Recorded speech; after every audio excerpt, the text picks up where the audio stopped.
Sekuphela amasonto amabili abadlali beqembu lesizwe lebhola lomnqakiswano becijwa enkulisa yezemidlalo yaseStellenbosch ebalwa nezisezingeni eliphezulu emhlabeni ngaphambi koqoqwa kwabadlali abayi15 abazoba ingxenye yeqembu kowendebe yomhlaba.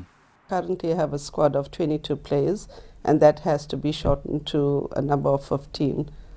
Once we are done on the 19th of May, we go to Johannesburg and the final 15 will be announced live.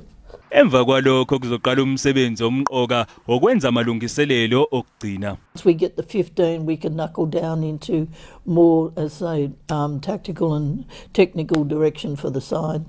Uzobe qala ngqa ukuthi lo mqhudelwano usingathwe ezwenikazi Africa.